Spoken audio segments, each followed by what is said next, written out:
একদিন, 2 দিন, 3 দিন, 4 দিন, এভাবে কয়েকদিন যাওয়ার পরে দেখা গেল ওই মেয়েটি ব্যাপারে চিন্তা করলো, মা বাবা যে হয়তো মেয়েটি মারা গেছে। দরজা খুলে দেখতেছেন তার মেয়ে জোবাইদা দোয়া করতেছে, রব্বুল আলামিন, আমি তো কোনো অপরাধ করি নাই, আমি তো শুধু একমাত্র তোমার গোলামি করতে চাই, আমি তো শুধুমাত্র তোমাকে আল্লাহ হিসেবে, তোমাকে বন্ধু হিসেবে গ্রহণ করতে চাই। আমার অপরাধ কি? আমার অপরাধ তো একটাই, তোমার প্রদান করার কারণে আমার মা বাবা আমার হাতটা কেড়ে দিয়েছে। রব্বুল আলামিন, তুমি আমার দিকে তোমার রহমতের নজরে তাকাও। আল্লাহু আকবার। দরজা খুলে দেখেন মেয়েকে হাত তুলে কাঁদতেছেন। তার মা জিজ্ঞাসা করলো, মা গো, তোমার হাতটা তো কেটে ফেলা হয়েছে, কিভাবে তোমার হাতটা জোড়া লেগেছে? যখন তোমরা আমাকে হাত কেটে ঘরের ভিতরে বন্দি করে রেখে দিয়েছো, ঠিক সেই সময় আমি আল্লাহর কাছে ফরিয়াদ করেছিলাম, আল্লাহ তুমি ছাড়া আমার আর কেউ নাই, আল্লাহ আমার রব, রবেই আমার সব। ধরে বলেন, আল্লাহ আমার রব, রবেই আমার সব। ধরে, আল্লাহ আমার রব, রবই আমার সব, আল্লাহ আমার রব, রবই আমার সব। আল্লাহু আকবার। এইবারে আমি আল্লাহর কাছে যখন ফরিয়াদ করলাম, দেখলাম আমার চোখের পানি দিয়ে ছুটছে ছুটছে, আমার চোখের পানি দিয়ে বুক ফেটে গেছে। দেখলাম, চক্ষু খুলে দেখলাম আমার হাতটা জোড়া লেগে গিয়েছে।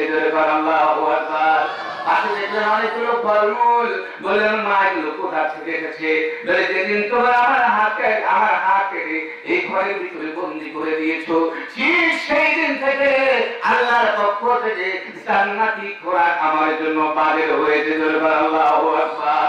এই জন্য আল্লাহ বলেছেন, ইন্নামা ওয়ালিকুমুল্লাহ।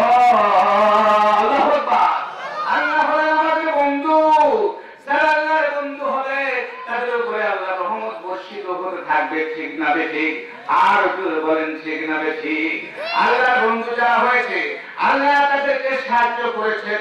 যারা আল্লাহকে বন্ধু হিসাবে, অভিভাবক হিসাবে আল্লাহকে গ্রহণ করে নিবে, তাদেরকে আল্লাহ রাব্বুল আলামিন অন্ধকার সমূহ থেকে বের করে আলোর দিকে নিয়ে যাবেন। ঠিক না বেঠিক? আল্লাহ রাব্বুল আলামিন অন্য আয়াতে বলেছেন, আল্লাহু ওয়ালিউল্লাযীনা, আল্লাহু ওয়ালিউল্লাযীনা আমানু ইউখরিজুহুম মিনাজ-যুলুমাতি ইলান নূর। আরেকটু জোরে আপনারা খাওয়া করছিলেন? আরেকটু জোরে আল্লাহু আকবার।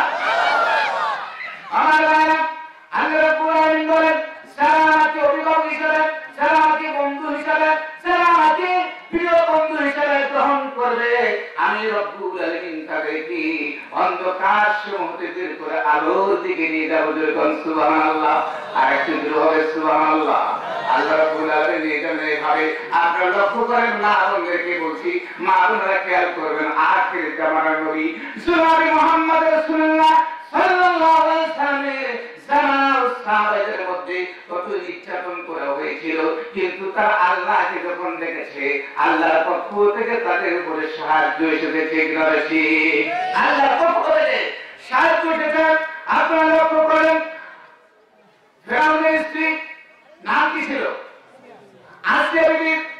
একদিন ফেরাউন তার স্ত্রীকে ডাকতে বলে, আসিয়া, আমি হলাম এদেশের খোদা, এ রাষ্ট্রের হলাম খোদা, তুমি আমার এই খোদা বলে মেনে নাও। বলে, না, তুমি তো আমার স্বামী, তুমি কোনদিন খোদা হতে পারো না। খোদা হলেন আল্লাহ, তিনি হলেন আমার বন্ধু একমাত্র আল্লাহ, তুমি তো খোদা হতে পারো না। এবার ফেরাউন হামানকে ডাকতে বলে, হামান, তুমি আমার স্ত্রীকে ভালো করে বুঝাও। এবার হামানকে বলতেছে, ও আসিয়া, তুমি যদি তোমার স্বামীকে খোদা বলে মেনে নাও, তাহলে এই দেশের খোদা হবে তোমার স্বামী, আর তুমি হবে এই দেশের খুদি। কি হবে? খোদার খুদি যদি হয় কোনো সমস্যা নেই, অতএব তুমি স্বীকার করে নাও। আসিয়া বললেন, না মা, আমি তো স্বীকার করবো না, কারণ আমার বন্ধু হলেন আমার আল্লাহ, হলেন একজন। কয়জন? জোরে বলেন, কয়জন? আমার আল্লাহ হলেন একজন। এবার ফেরাউন ডাকতে বলেন হামানকে, হামান, যাও আমার স্ত্রী ব্যবস্থা করো। এবার তক্তা আনা হলো, তক্তার উপরে পেরেক মারা হলো, পেরেক মারার পরে তক্তা উল্টায় দেওয়া হলো। এরপরে আসিয়াকে তক্তার উপরে যখন ফুট করে ছায়া দিয়েছিলেন 72টি পেরেক হযরতে আসিয়া বিবির ভিতরে ঢুকে গিয়েছে, রক্তে জর্জরিত হয়েছিল। এরপর আছে এক চুল পরিমাণ, কি এক চুল পরিমাণ নষ্ট হয় নাই, বড় আল্লাহর উপরে নির্ভর করেছে। এবার ফেরাউন জিজ্ঞাসা করলেন, তুমি যদি আমাকে খোদা বলে মেনে নাও, তোমার চিকিৎসা ভাবে করে আবার তোমাকে আমার পথে নিয়ে আসা হবে। আসিয়া বললেন, না না, আমি তো তোমাকে খোদা মানতে পারি না। খোদা বলেন কয়জন? আল্লাহ হলেন একজন, খোদা হলেন একজন, বন্ধু একজন, তিনি হলেন আমাদের আল্লাহ। এবার আসিয়া বিবি সামনে তেল গরম করা হলো, কড়াই আনা হলো। এবার আসিয়া বিবিকে বললেন, দেখো ওই যে তেল গরম করা হচ্ছে, আসিয়া বিবির সামনে একটা ছোট্ট বাচ্চা আনা হলো। ছোট্ট বাচ্চাকে তেলের কড়ার উপরে যখন নিক্ষেপ করা হলো, তেলের কড়ার উপরে ওই বাচ্চাটা আঙ্গার হয়ে গেলেন, পুরি ছাকার হয়ে যাচ্ছেন। তাদের এইখানে দেখতেছেন ছাকার হচ্ছে, কিন্তু আসিয়া বিবির চক্ষু থেকে দেখতেছেন ওই বাচ্চাটা যেন ওই তেলের কড়ার উপরে কিলকিল করে আসতেছে। আল্লাহু আকবার। এখনো সময় আছে, তুমি আসিয়া আমাকে খোদা বলে মানে নাও, আল্লাহকে বলেন না, আমি তো মানতে পারি না, আমার আল্লাহ বলেন একজন। এবার আসিয়া বিবিকে তাদের বেঈমানেরা ওই তেলের জ্বলন্ত কয়লার উপরে জ্বলন্ত তেলের উপরে যখন আসিয়া বিবিকে নিক্ষেপ করা হচ্ছিল, আসিয়া বিবি চোখের পানি ছেড়ে দিয়ে কাঁদতেছিলেন আর বলতেছেন, আল্লাহ আমার অপরাধ তো ছিল একটা। ধরে বলেন কয়টা? আমার অপরাধ ছিল একটা, শুধুমাত্র আমি তোমার নামে কলমা করেছি, তোমাকে বন্ধু হিসেবে গ্রহণ করেছি। আমি শুধু করেছিলাম লা ইলাহা ইল্লাল্লাহু মুসা কালিমুল্লাহ। আল্লাহু আকবার। এই মুসার কলমা পড়ার কারণে আমি বেঈমানেরা এই জ্বলন্ত কয়লার উপরে, এই জ্বলন্ত তেলের উপরে আমাকে নিক্ষেপ করেছে। এই মুহূর্তে আমার আর কেউ নাই আল্লাহ, তুমি ছাড়া আমার বন্ধু নাই, তুমি ছাড়া আমার আপন কেউ নাই, তুমি বলে আল্লাহ। এবার আল্লাহ রাব্বুল আলামিন জিবরাইলকে ডাকে বলেন, জিবরাইল যাও, জান্নাতের ছবিটা আমার বন্ধুর কাছে নিয়ে যাও, আমার বন্ধুর সামনে ধরো। এবার জান্নাতের ছবিটা হযরতে আসিয়া বিবির সামনে ধরা হলো। আস্তে করে রূহটা বের হয়ে গেলেন, জান্নাতে দাখিল হয়ে গেলেন। সুবহানাল্লাহ। এই জন্য আল্লাহ বলেছেন, আল্লাহু ওয়ালিউল্লাযীনা আমানু ইউখরিজুহুম মিনাজ-জুলুমাতি ইলান-নূর। আল্লাহু আকবার। এবারে কোরআন বলেন, যারা বন্ধু হলো তারা, ওয়া মা লাকুম মিনাল্লাহি মিন ওয়ালিয়্যিন ওয়ালা নাসীর। বন্ধু একমাত্র আল্লাহ, সাহায্যকারী একমাত্র আল্লাহ। জোরে বলেন কি? বন্ধু হলেন একজন, সাহায্যকারী হলেন একজন, তিনি হলেন আমাদের আল্লাহ। জোরে বলেন কি? আল্লাহ। আরেকটু জোরে বলেন, আমাদের কে? আল্লাহ। আমার ভাইরা, ইরানের এক বাদশা ছিলেন। এই ইরানের বাদশা তিনি চিন্তা করলেন, এত ডাক্তার কবিরাজ দিয়ে ভালো হচ্ছিল না। এবার এই ইরানের বাদশার কাছে ডাক্তার কবিরাজ হেকিম তারা আসলে বললেন, বাদশা মহোদয়, এই পৃথিবীর গাছ যদি আপনাকে কেটে দেওয়া হয় আপনি ভালো হবেন না, বরং একটা মানুষের পিঠ লাগবে, ওই ছেলের পিঠ লাগবে, ছেলেটা হতে হবে সোনালী কালার। কেমন?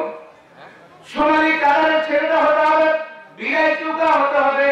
ওই ছেলেটির পিঠ যদি আপনাকে খাওয়ানো হয় তাহলে আপনি ভালো হয়ে যাবেন। এবার খুঁজতে খুঁজতে এক বিধবার একটি ছেলে ছিল, সোনালী কালার। অনেক টাকা দিয়ে বিধবার কাছে টাকা দিয়ে ওই বিধবা ছেলেটাকে খরিদ করে আনা হলো। এবার বাদশা বললেন তাকে, জল্লাদকে বললেন, জল্লাদ যাও তোমরা তাকে হাতের কাছে ঝুলে দাও, এবার তাকে তার পিঠটা নিয়ে আসো, এই পিঠটা আমি খেয়ে নিব। ছেলেটির দিকে তাকায়, চোখের পানি ছেড়ে দিয়ে কাঁদতেছিলেন। বাদশা চিন্তা করলো, ছেলেটি আকাশের দিকে তাকায় আর কি কি বলে আমি একটু শুনতে চাই। জল্লাদকে বললেন, জল্লাদ নামাও। জল্লাদ নামালেন, ছেলেটিকে জিজ্ঞাসা করলেন, বাবা তুমি কি বলতেছো, আকাশের দিকে তাকাও আর কি বলো। ছেলেটি বলছে, ও বাদশা মহোদয়, আজকে আমার আর কেউ নাই, আমার সাহায্যকারী নাই, আমার মা নেই, বাবা নেই, দাদা নেই, দাদি নাই, কেউ নাই, শুধু আমার অপরাধ আমার এই সোনালী কালার হওয়ার কারণে। ঠিক না বেশি? আমার চেয়ে বিয়ে চলতে হওয়ার কারণে আজকে আমার স্কুলের কাছে ঝুলতে হচ্ছে, যার কারণে আমি আকাশের দিকে তাকাচ্ছি আর বলছি আল্লাহ আমার রব, রবে আমার সব। জোরে বলেন আল্লাহ আমার রব, রবে আমার সব, আল্লাহ আমার রব, রবে আমার সব। আল্লাহু আকবার। আমার ভাইরা, আল্লাহর বন্ধু তো তারাই ছিল, যেমন হযরত ইব্রাহিম আলাইহিস সালাম ছিলেন আল্লাহর খলিল, তাকে আল্লাহ বন্ধু হিসেবে গ্রহণ করেছিলেন। হযরত ইব্রাহিম আলাইহিস সালামকে আল্লাহ বললেন, ও ইব্রাহিম, তোমার সন্তানকে কুরবানি করো। ঠিক না বেশি? কুরবানি করার জন্য বললেন হযরত ইব্রাহিম আলাইহিস সালাম সন্তানকে কুরবানি করার জন্য নিয়ে যাচ্ছে। এদিকে মিস্টার ইবলিস শয়তান এসে বলছে, ও ও হযরত, তোমার সন্তান ইসমাইলকে কেন দিলে তোমার স্বামীর সঙ্গে? কারণ তোমার স্বামী তো তোমার সন্তানকে জব করবে, কুরবানি করে দেবেন। আমার সন্তান তো অপরাধ করে নাই, অপরাধ তো করে নাই, কেন আমার সন্তানকে জব করবে? শয়তান বললেন, আল্লাহর হুকুম হয়েছে, যার কারণে তোমার সন্তানকে জব করার জন্য নিয়ে যাচ্ছে। এবার শয়তান এইবার বলার কারণে হযরত হাজরা বিবি বললেন, মিস্টার ইবলিস, আমি বুঝতে পেরেছি আসলে তুই শয়তান। কারণ আল্লাহ যদি আমার সন্তানকে বন্ধু হিসেবে গ্রহণ করে কুরবানি করে নেয়, একটা ইসমাইল কেন, শত শত ইসমাইল যদি আমার থাকতো, শত শত ইসমাইলকে আমি আল্লাহর রাস্তে কুরবানি দিয়ে দিতাম। আল্লাহু আকবার। হযরত ইসমাইল আলাইহিস সালামের কাছে গেলেন, এবার শয়তানকে বলছে, বাবু পালাও, কারণ তোমার বাবা তোমাকে জব করার জন্য নিয়ে যাচ্ছে। আমার বাবা কেন আমাকে জব করবে? অপরাধ কি? অপরাধ কিছু নাই, তবে আল্লাহর হুকুম হয়েছে তোমাকে জব করার জন্য। দেখেন আপনারা, যেমন মা তেমন বাবা, যেমন সন্তান, ঠিক না ঠিক? এইরকম যদি সন্তান পৃথিবীতে জন্মগ্রহণ করত, আজকে মুসলমানদের বিরুদ্ধে ষড়যন্ত্র করতে পারত না, ঠিক না ঠিক? আমার ভাইরা, এবার লক্ষ্য করুন। এবার ইসমাইলকে বললেন, বাবু তুমি পালিয়ে যাও, তোমাকে জব করবে। কেন জব করবে? আল্লাহ রাব্বুল আলামিনের হুকুম হয়েছে। এবার ইসমাইল আলাইহিস সালাম বললেন, আল্লাহ রাব্বুল আলামিন যদি আমাকে কবুল করেন, আমাকে জব করার জন্য, কুরবানি করার জন্য নির্দেশ দিয়ে দেয়, যেহেতু একমাত্র আমার বন্ধু আল্লাহ, আল্লাহ যদি কবুল করে না, একবার যদি কুরবানি হই, আবার যদি কুরবানি হই, আবার যদি জীবিত হই, আবার যদি কুরবানি হই, এইভাবে লক্ষ লক্ষ বার যদি আমি জীবিত হই, আবার কুরবানি হই, তাও আমি রাজি আছি। আল্লাহু আকবার। এরা ছিল বন্ধু, আল্লাহ কুরবানি কবুল করে দিলেন। অথচ ইসমাইল কুরবানি হয় নাই, বরং উম্মাহ কুরবানি হয়েছিল। কারণ ইমানি পরীক্ষা করে আল্লাহ রাব্বুল আলামিন আল্লাহর বন্ধু হিসেবে গ্রহণ করেছেন। ঠিক লা ইলাহা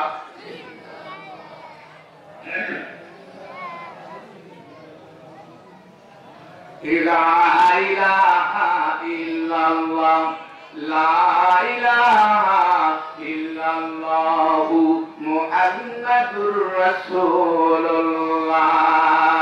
ওই বন্ধু হওয়ার দরকার আছে নাই? আল্লাহর বন্ধু আমরা কারা কারা হতে চাই? একটু হাত তুলে দেখান। দুই হাত তুলে লিল্লাহি তাআবিন, আর কি লিল্লাহি তাআবিন, আল কোরআনের আলো, আর হাদিসের আলো, কোরআনের নেতা, আমার নেতা। আল্লাহর বন্ধু হওয়ার জন্য আমাদের শর্ত দিয়েছেন চারটা। বলেন কয়টা? আরো জোরে, জোরে বলো না। চারটা শর্ত দিয়েছেন। কারণ বন্ধু যদি আপনাকে, যেমন আমাদের সমাজে বন্ধু আছে, বান্ধবীও আছে, আছে নাই? জোরে বলেন আছে নাই? এর আগে বন্ধু বান্ধব চিঠির মাধ্যমে হতো, ক্লাস 5 থেকে শুরু হয়েছিল ভালোবাসার একটি চিঠি। এরপরে বন্ধু বান্ধবী ভাবে হতে হতে এখন আর চিঠির দরকার হয় না, এখন মোবাইলে এসএমএস করা হয়। ঠিক না ঠিক? ধরে বলেন ঠিক না ঠিক? বন্ধু যদি খারাপ হয়ে যায়, আগামীকাল অমুক বটতলার ভিতরে ওখানে আসতে হবে, বন্ধুর চিঠিখানা সারা রাত করে আর চিন্তা করে আগামীকাল কখন হবে। ঠিক না ঠিক? আর ধরে বলেন ঠিক না ঠিক? আল্লাহ বলেন, ও পৃথিবীর বুকের মানুষের 1 নম্বর বন্ধু হলাম আমি। আমি তোমাদের মাঝে একখানা এসএমএস পাঠিয়েছি, একখানা কিতাব পাঠিয়েছি, যার নাম হলো কোরআনুল কারীম। ঠিক না ঠিক? আল্লাহর বন্ধু হওয়ার জন্য এক নম্বর শর্ত হবে কোরআন পড়তে হবে, ঠিক না বেশি?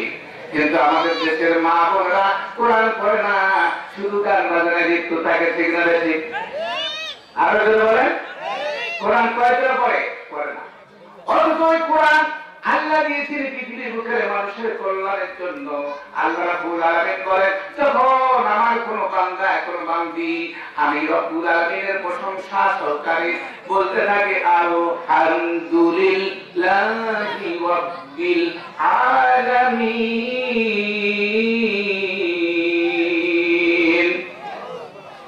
আল্লাহ বলেন আমার বান্দা বান্দিরা যখন আমার এই প্রশংসা শুরু করে দেয়, আপনি জান্নাতের দরজা আমি রব্বুল আলামিন তাদের জন্য খুলে দেই। সুবহানাল্লাহ। তার বন্ধু হলেন কি? আল্লাহ আমাদের বন্ধু। বন্ধু আল্লাহ বলছেন, আমি যেহেতু তোমাদের বন্ধু, আমি তোমাদের মাঝে একখানা কিতাব দিয়েছি যার নাম হলো কোরআন। কারণ যত ফরজ আছে সব ফরজের বড় ফরজ হলো কোরআন তেলাওয়াত করা, ঠিক না ঠিক? নামাজ যেহেতু আগে আসে নাই, রোজা আগে আসে নাই, হজ আগে আসে নাই, বরং এসেছিল কোরআন। এই কোরআন আগে আসছেন, এই জন্য আল্লাহ কোরআন পড়ার কথা বলেছেন।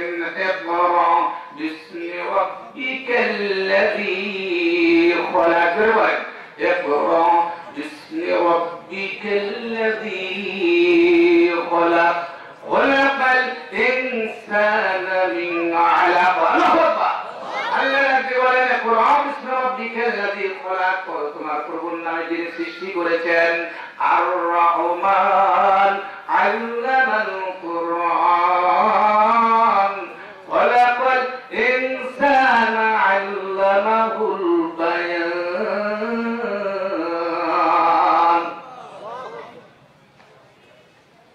আল্লাহু আকবার বলে কষ্ট হয়?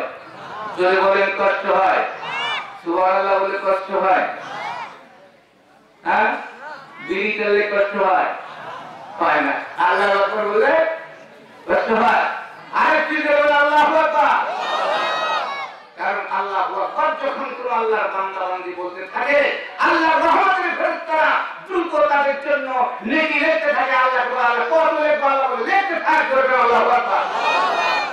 এই ফজিলত দেখতে হবে, বুঝতে হবে ফজিলত কত আল্লাহু আকবারের। কারণ শ্রেষ্ঠ বন্ধু হলেন আল্লাহ। কে? আপনার টাকা নেই, পয়সা নেই, আপনার বন্ধু পালিয়ে যাবে, ঠিক না বেশি? বিপদে আপদে আপনার বন্ধু পালিয়ে যাবে।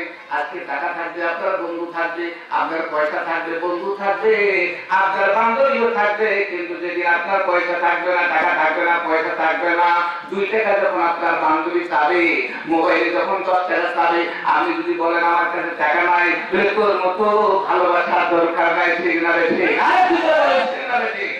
ভালোবাসা ভীষণ করে দিয়ে পালিয়ে যাবে যদি টাকা না থাকে, পয়সা না থাকে। কিন্তু আমাদের একমাত্র বন্ধু পালাবে না। ওয়া মালাকুম মিন দুনিল্লাহি ওয়ালিয়্যু ওয়ালা নাসীর। আল্লাহ বলেন, আমি একমাত্র তোমাদের বন্ধু, আমি তোমাদের সাহায্যকারী, আর কোন বন্ধু নাই, সাহায্যকারীও নাই, ঠিক না বেশি? আল্লাহ বলেছেন, আমি যে তোমাদের বন্ধু, এই বন্ধুর কিতাব খানা কেন পড়বা না? আমি তো তোমাদের সঙ্গে একখানা কিতাব দিয়েছি। কি দিয়েছেন? কিতাব দিয়েছেন কোরআন কারীম। এই কোরআন পড়তে হবে, কোরআন বুঝতে হবে। কারণ এই কোরআন কারীমের একটি অক্ষর ভুল আছে নাকি? আছে ভুল? বাসে হারুন রশিদ একদিন তার বাসায় বিভিন্ন রাষ্ট্রের লোকরা আসতো, বিভিন্ন ধর্মের লোকরা আসতো। সেখানে বিভিন্ন রকমের বক্তৃতা হতো, বিভিন্ন ধর্মের উপরে বক্তৃতা দিত, বাইবেলের উপরে বক্তৃতা দিত, তাওরাতের উপরে বক্তৃতা দিত, জাবুর কেতাবের উপরে বক্তৃতা দিত, কোরআনের উপরে বক্তৃতা দিত। এইভাবে বিভিন্ন দেশের বিভিন্ন পাদ্রীরা আসতো আর বক্তব্য দিত।